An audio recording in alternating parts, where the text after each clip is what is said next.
And we're rolling. Check, check. Alright. So, right about now, the only way you can see me is through this little matrix screensaver that is playing in the reflection of my sunglasses. Which is why I'm wearing sunglasses, because I knew I'd be recording this in the dark. And it is cold, so I'm wearing a hoodie. Now, this episode of this series, which doesn't necessarily have a name, although I have labeled them by episode and I have just called them Big Shirt Episode 1, Big Shirt Episode 2, so on and so forth. So that's what I call it. And this episode is going to single-handedly be, I guess you could say, the worst one. And that's because I'm going to be saying the most outlandish, ridiculous, out of this world, smoked out things you have ever heard in your life. And if I lose you as a fan, or as a supporter, or as a friend, or if you view me differently after this video and you kind of don't like me anymore, I 100% understand and I will not take it personal. With that being said, I know you already saw the disclaimer in the beginning, which was, viewer discretion is advised, so I'll repeat it one more time, viewer discretion is advised. And other than that, I would just like to say, I'll raise my hand. I don't know if you could see, but I'm raising my other hand right now. I, Vincent Berrigan, swear on the Holy Bible itself and on my life that everything I'm about to say in this video and this recording is 100% true and factual to my knowledge. So help me God. Amen. Now, if you have never seen one of these episodes before, basically this channel, my main motivation, my first motivation to start this channel was as mainly for a diary, to have a diary of my own thoughts and whatnot. But I decided to go public with this because I knew my experiences in my life, my past traumas, my past hardships, and how I overcame them would be extremely beneficial to others who have not yet been through that situation, or who are going to go through that situation one day, or who are currently going through that situation. So you, as the viewer, just take what I say, don't believe everything I say, but you got to process it through your own head first, use your own judgment, add your spin to it. Don't just be a clone of me, obviously. So I will say first, let's catch up from the last time I made an episode. So since the last time I made an episode, I don't know why my sinuses are kind of like messed up right now. But it's always one I want to record. So, alright, get ready for this. Since the last episode, I unfortunately got into another car accident. Why did that just turn white? I have no idea. I unfortunately got into another car accident. Woke up with whiplash the following day. And I actually have the video of the car accident, which unfortunately I probably should not disclose. Actually, I can disclose it. And you know why? Because I always see those dash cam videos of, car accidents, and then in the caption it'll always say, oh, well, insurance companies are still looking for who's at fault.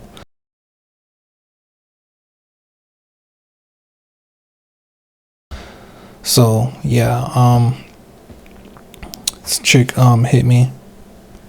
Wasn't my fault. I guess that's the least I could be thankful for, is that it wasn't my fault. I woke up with whiplash. and my neck, honestly, is probably the worst it's ever been before. I previously had whiplash in the same spot when I used to play football. One piece of advice that I would immediately like to give people is if you are in a car accident and you feel you don't instantly feel anything, there is a possibility that you could wake up the next day with an injury. And when I first woke up the next day, it wasn't that serious. But even if it's not that serious, please report it. Please say you're injured, especially if it's not your fault. Because my neck is at a point right now where the pain is traveling up to my ear, the bottom of my ear, and through my throat. And it's a constant pain right now. And it's gotten worse. So please report it, because the monetary compensation that they're going to give you is the least they can do for the mental hardships you're going to endure just from the accident. Luckily, thank God, my car accident wasn't extremely traumatizing, but I believe it had been 1 or 2 weeks that I had got my car back from the previous accident. And like from the point I crashed, like I had only had my car for about 2 weeks, got it back from the shop.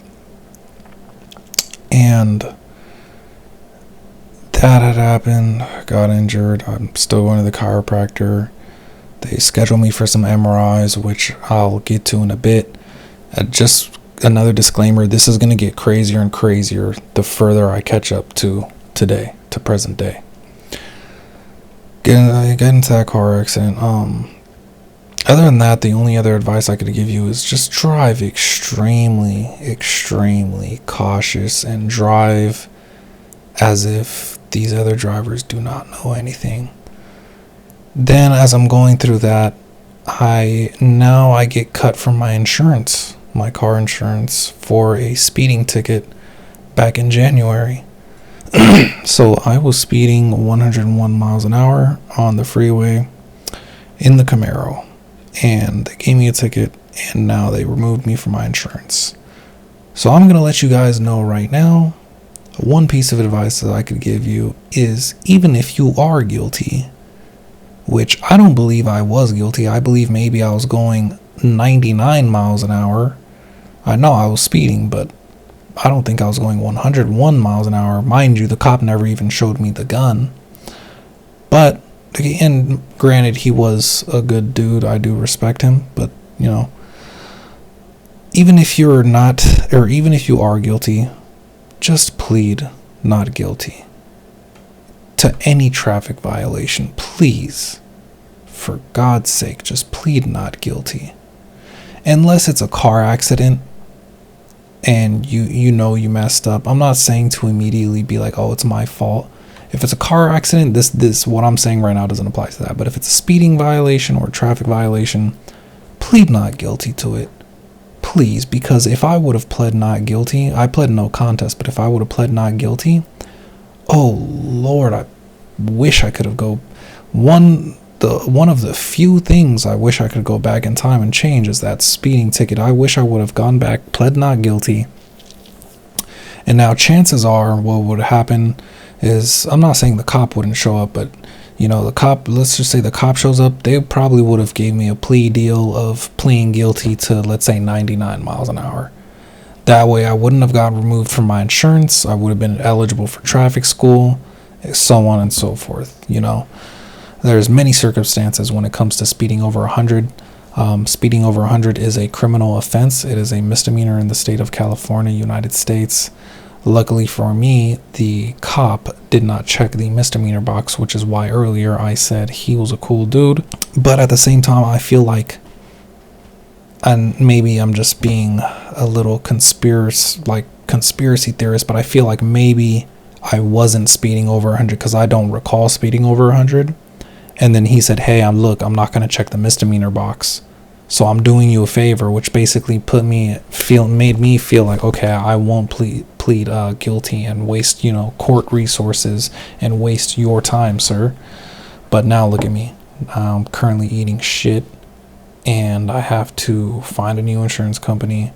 I'm getting quoted at $13,000 for 6 months of insurance. It's pretty bad.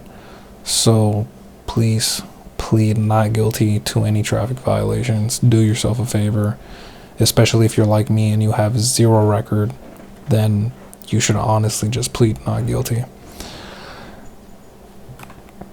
Other than that, after that, I had left my car at a certain auto repair shop, a auto body shop here in Pasadena, and yes, I will be saying names, and I will keep it respectful.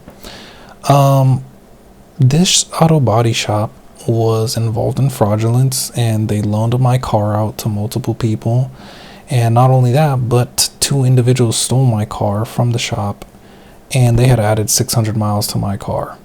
Not only that, but they are terrible at the repairs were terrible, poorly done, half-assed jobs, and for both instances they had my car for more than a month. Why? Because they were obviously loaning it out to people behind my back. And I have the proof for all of this. And the body shop is High Quality Mobile Inc. 2435 East Colorado Boulevard in the city of Pasadena. If you do live here in Pasadena, do not take it there. They will take advantage of you. They don't care at all. And do not, whatever you do, do not get involved with the lawyer that Saul will recommend you to. If you do, get out of that immediately, because the lawyer is, with all due respect, a bum. And Saul is, let's just say, he could only play dumb for so long, But I do respect him for trying to show respect, especially after, he knows he took advantage of me. So other than that, the 2 individuals who stole my car from the shop were Eli Sid and Michael Matters. As far as them, I am taking legal action against them. And here's another piece of advice for you guys. Obviously, the first thing that crosses through your mind is that it's genuinely, situations like this genuinely make you want to murder someone. Genuinely, they make you want to do these things. But you have to sit back, think about your life. I had to sit down, think about my life.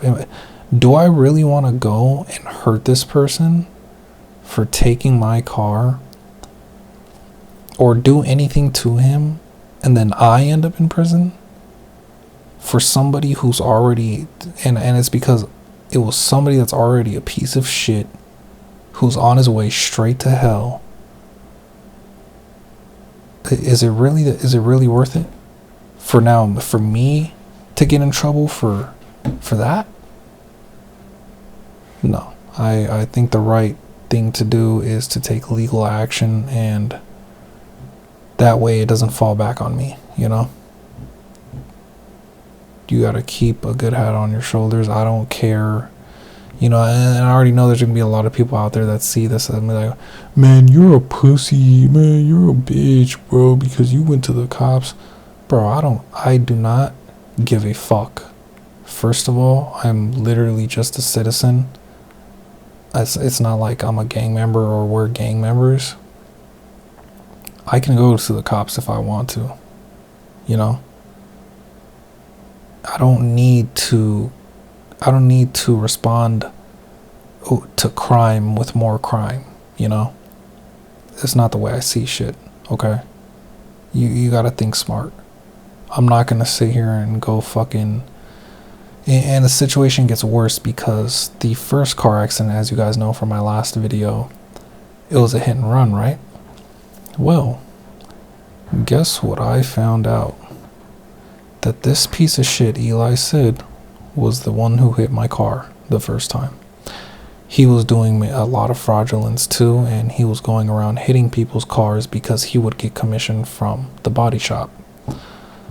So he is beyond a piece of shit. You know, he is a piece of shit on top of a piece of shit, and I don't speak like that about people. I really don't.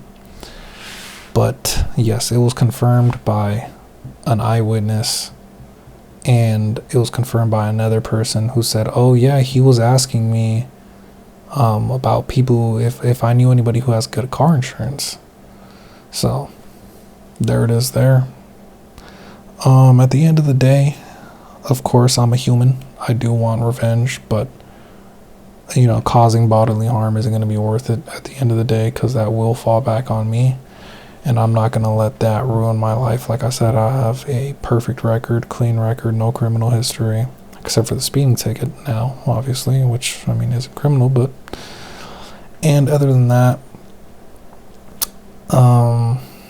where was I going with that? But yeah, just keep a good head on your shoulders, because it's not going to be worth it at the end of the day to do that to somebody. But now, moving on, in the middle of all that, I believe this was September 9th. This is going to be the only situation that I will not say names. This is going to be the only event that I will not say names, because it is basically a dead issue. But there is a certain, let's just say, okay, these are two famous people within the Chicano / Raza community, whatever you want to call it at this point, Mexican, whatever. I will not be saying their names, and I will not give hints. One was a male, one was a female. That's about all I will say. And let's just say they were famous. They invited me to a hotel room, and they basically made it clear to me that their intentions were to physically take advantage of me. For word, let's just put it in. If I were to put it to other words, I don't think YouTube would like that, but let's just say they wanted to do something sexual with me, and I said no.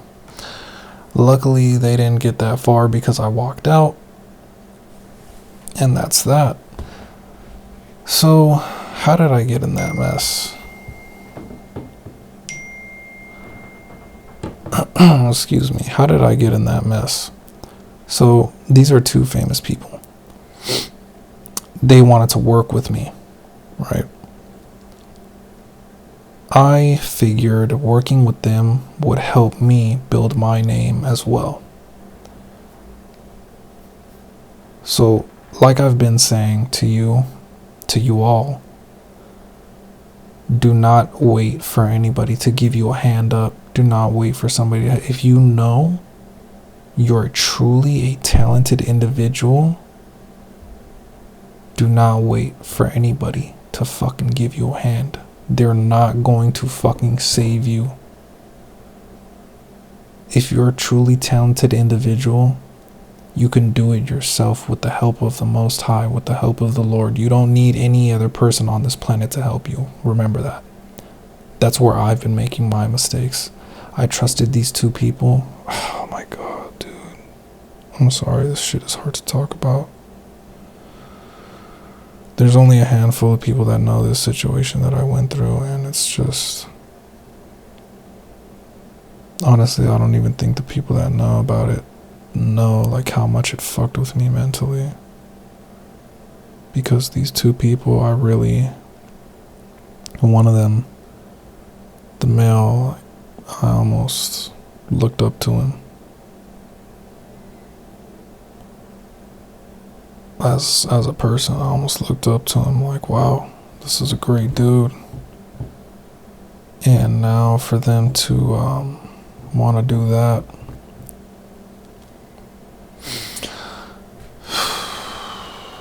it literally seems like everybody wants to take advantage of me right now.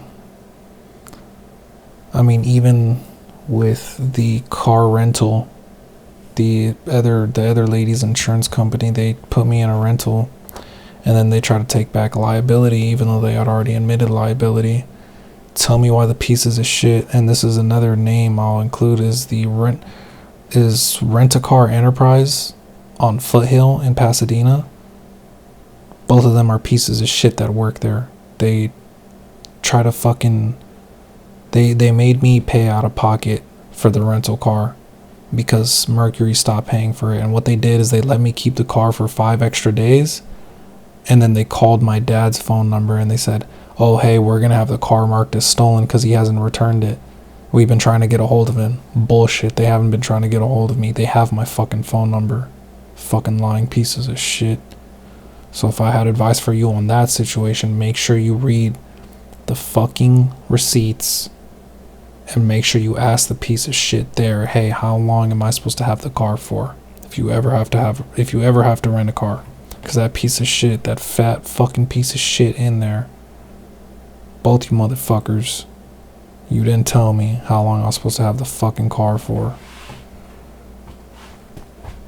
And then I got these two people.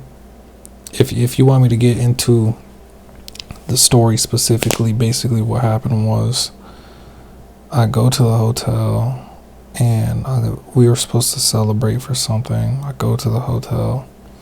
He brings me up, and then this bitch is wearing fucking pink tighty whities.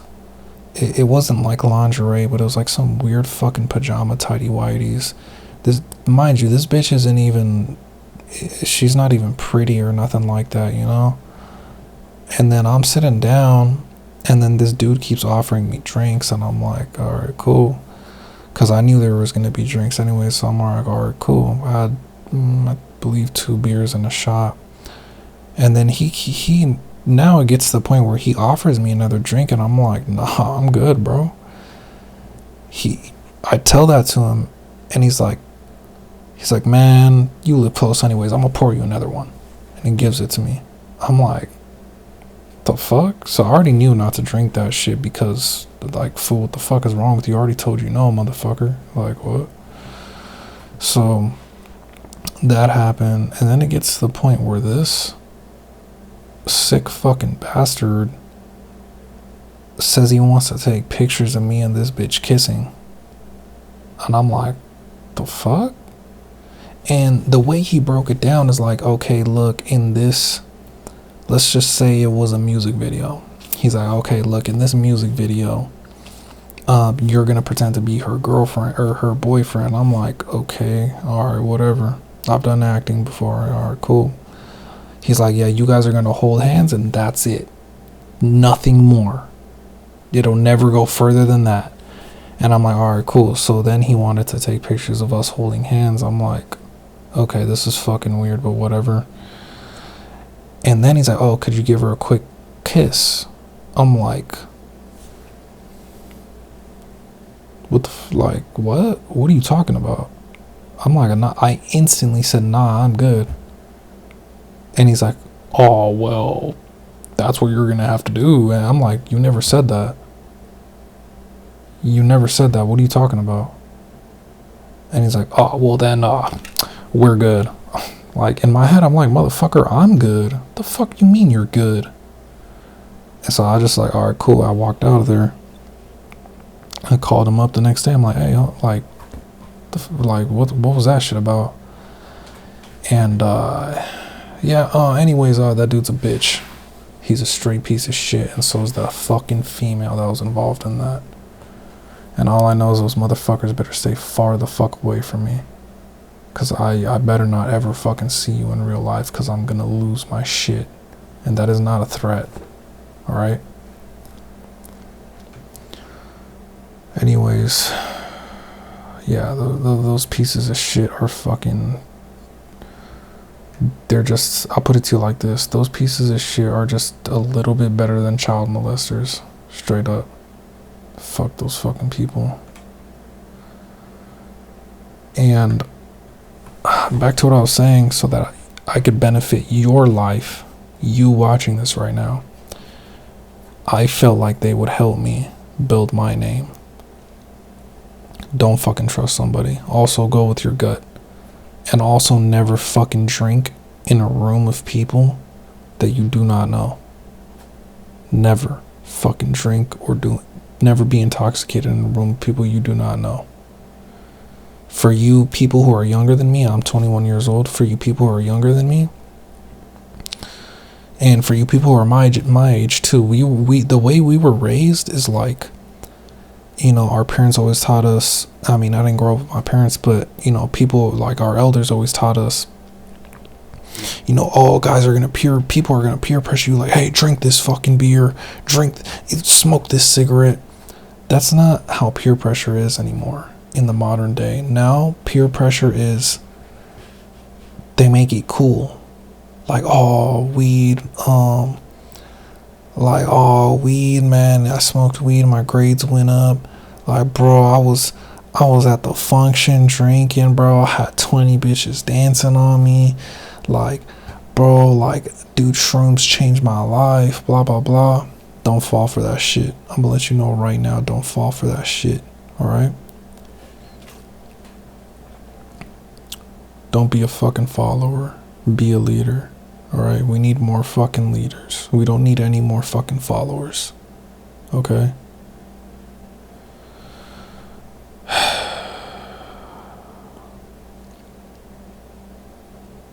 Trust your gut. If the situation seems off, it most likely is. Because when I met these people, they took a very strange liking to me. Like, they wanted to invite me everywhere, and every time I would talk, they would agree with everything I would say. Like, all my opinions, all my outlooks on certain subjects or matters, they would always agree with them. So, yeah. Moving forward, I was scheduled for an MRI for the whiplash that I sustained. And this is where this story, now this is where this entire, if this wasn't enough, everything I just talked about, this is about to take a very strange turn. And trust me, and even after this, it's going to get worse. Trust me. So I get scheduled for an MRI. They send me to the hospital in San Gabriel. I'm like, all right, cool. I go there. And now they're starting to put me in the machine. And if you guys don't know what MRI is, it's kind of the tube that you lay down in. They put you in and scans your body. Okay. Now this machine has magnets. So they ask you, and forgive me, this might take a second for me to talk about because I just went through this. So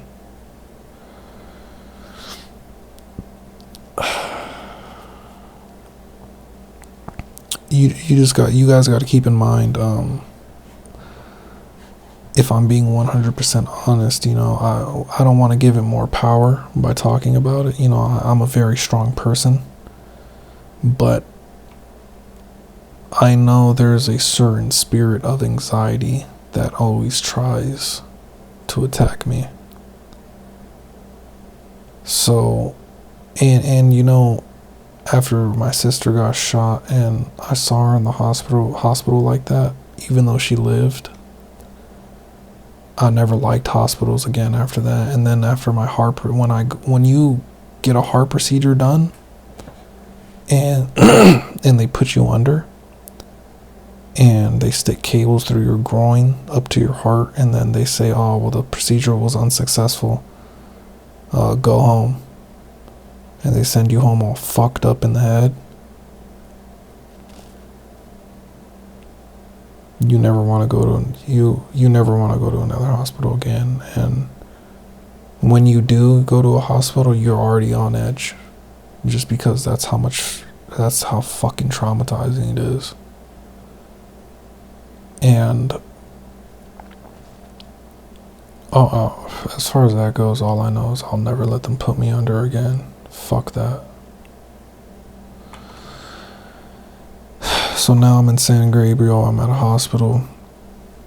This is here in Southern California for those who are not aware or familiar.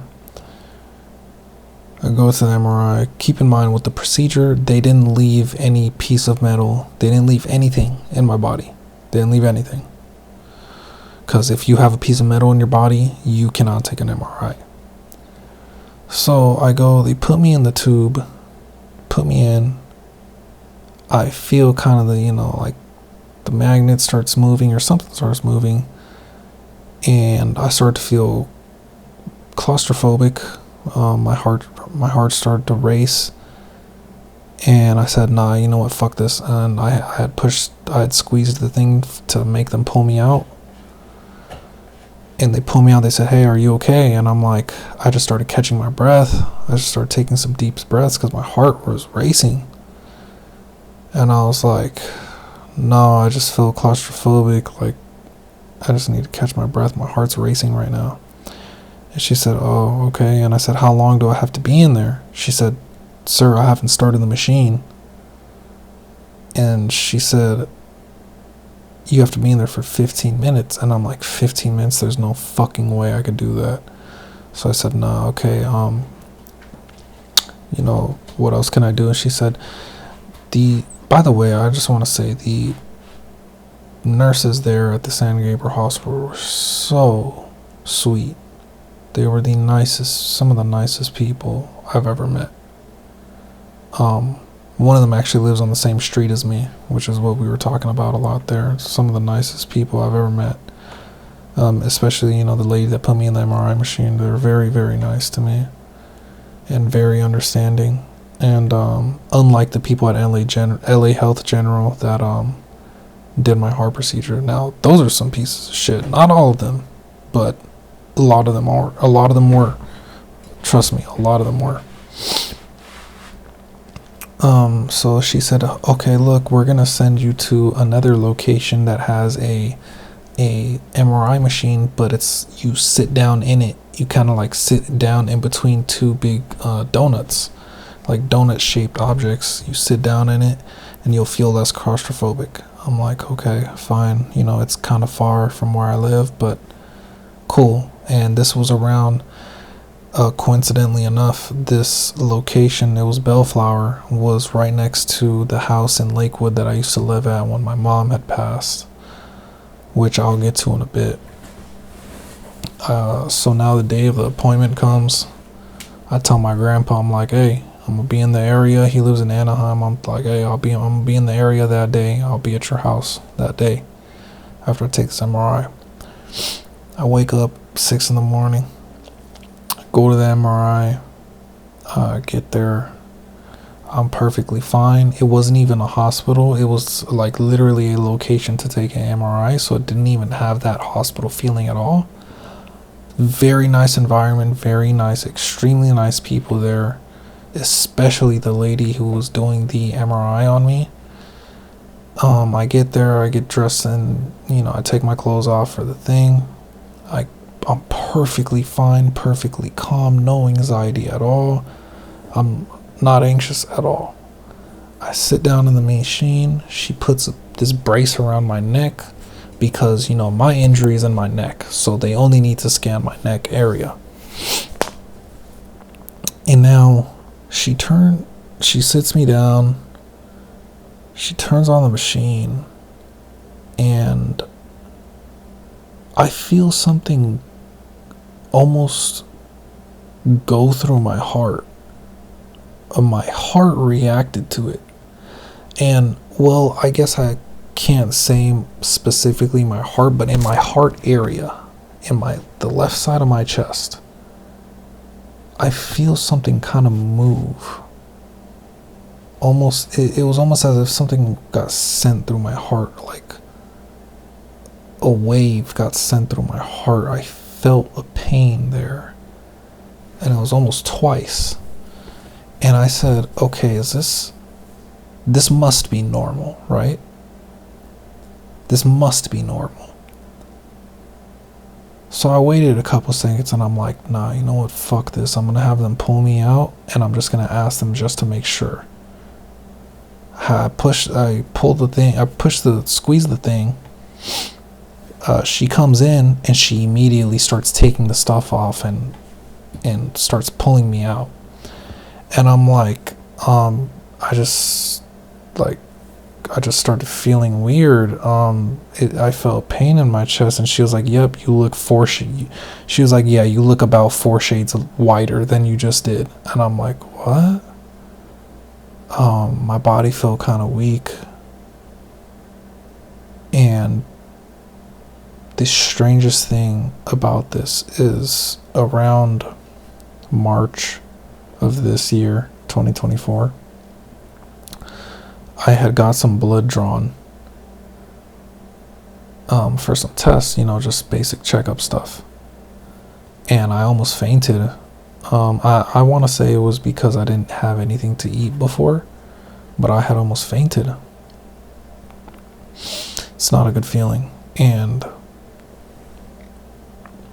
when this fast forward to present day, the MRI machine, it was almost the same exact feeling. Like I had gotten taken blood out of me. And just speaking about this right now, honestly, it's kind of like spiking my anxiety, but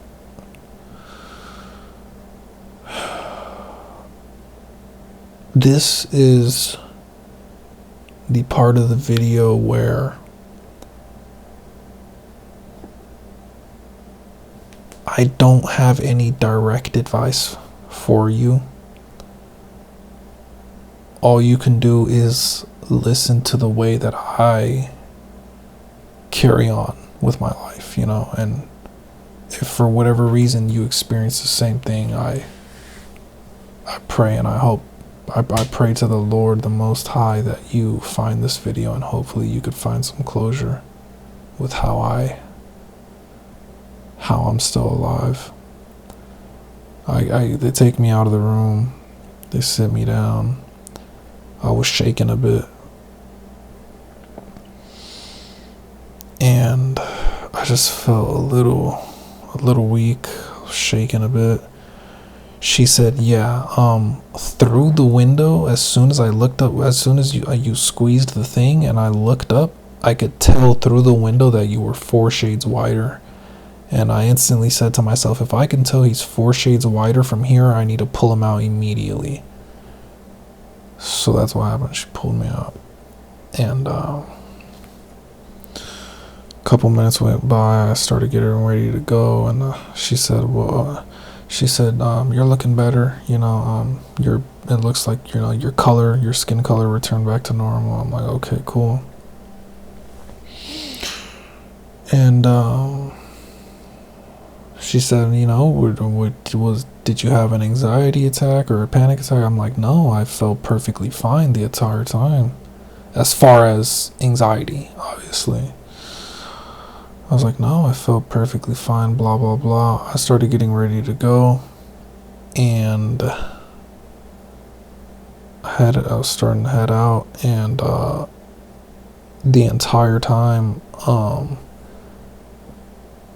honestly, the entire day yesterday, I was pretty shaken up.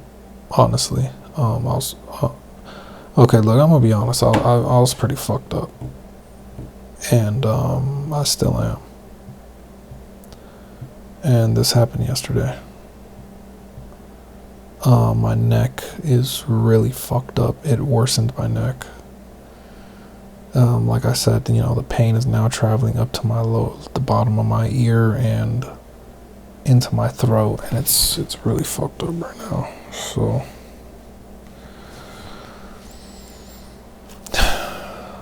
but yeah, I was pretty shaken up. Started driving. How did I survive the rest of the day? Your guess is just as good as mine. I do not know, but I said, hey, I better go get something to eat, because I just woke up and went straight to the place. Do I feel like that's why I felt like that? No. This was a legitimate pain that passed through my heart. No joke. I had drove past the house on Rocket Street in Lakewood that I used to live at when my mom passed. And driving by it was pretty cool, you know. Haven't been there in I don't know how long. But yeah, drove past it. It was a lot smaller than I remember. Drove past it. Drove past one of my first friend ever. His name was Jeremy. I remember he lived across the street from me. And drove past his house. And that was that. I went to my grandpa's. Went to see my grandpa. He's doing good.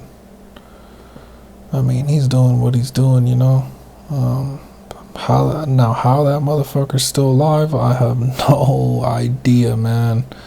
If only I could tell you guys. Well, I mean, I can, but we'd be here all damn day. I'm telling you stories about my grandpa. Maybe, you know, I'll reserve another episode for my grandpa, but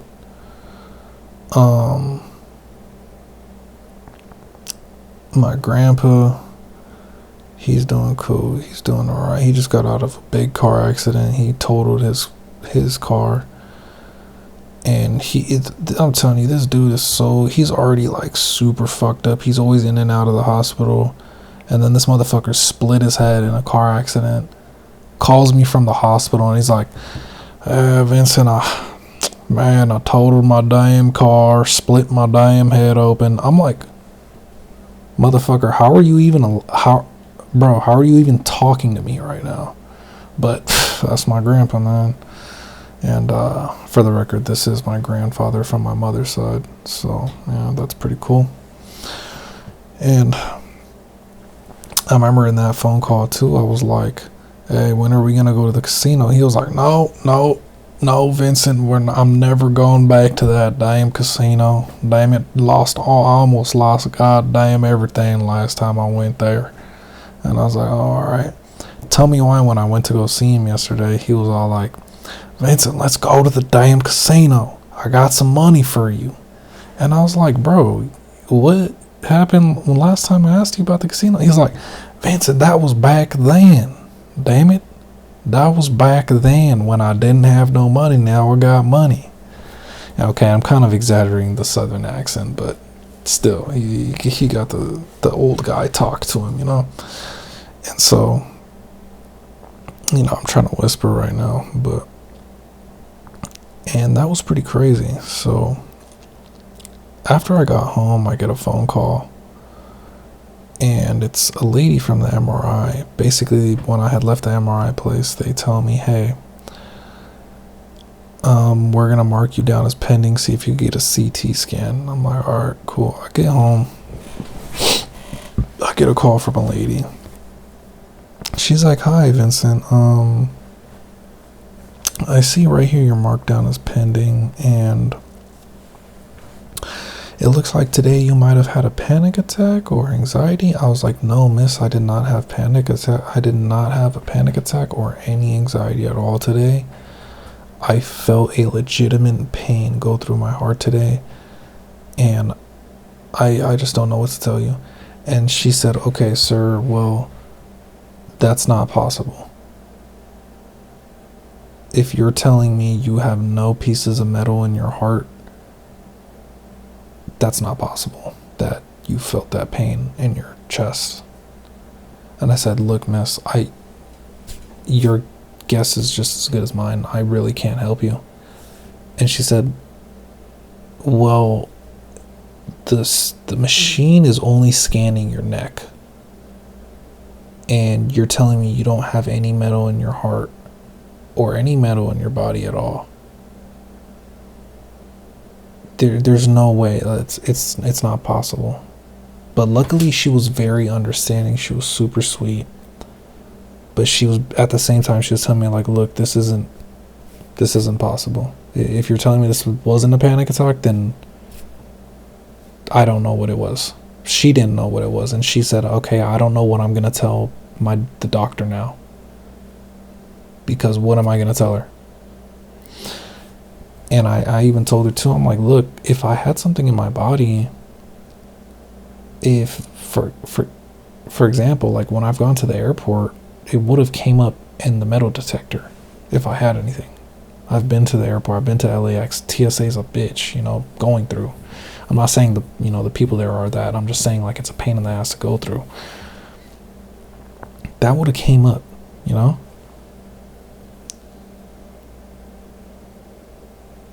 So it just makes me wonder, like,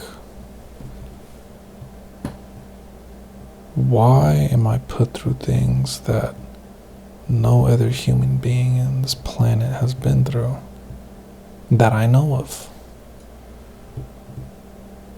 I mean, this doctor who was probably everybody I went through at the MRI place, who's probably worked on hundreds and hundreds of patients, she's now telling me, sir, this isn't possible that you felt that.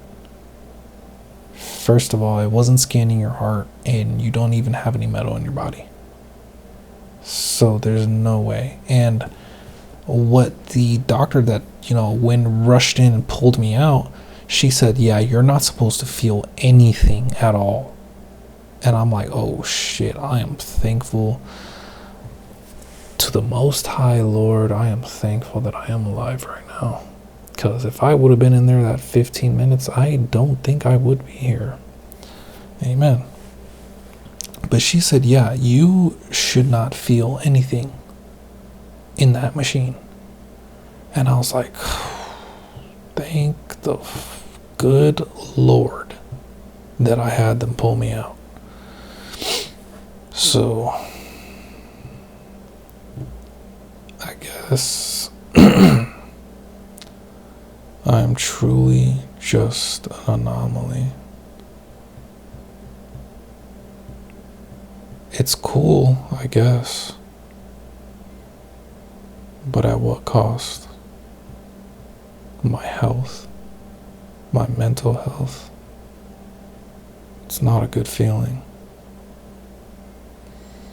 But you know what? Every time I was driving, throughout every minute I was driving to my grandpa's right after that event, I would feel the anxiety try to attack me, and I said, no, fuck that. If the Lord Yahweh was on my side, who could stand against me? And, I know some of you guys translate the name into, Jesus or Jesus Christ. Some of you Yeshua, some of you Yahusha. But me, I'm a man of the Most High. Other than that, I believe it's time that this is probably the longest episode I've ever filmed, but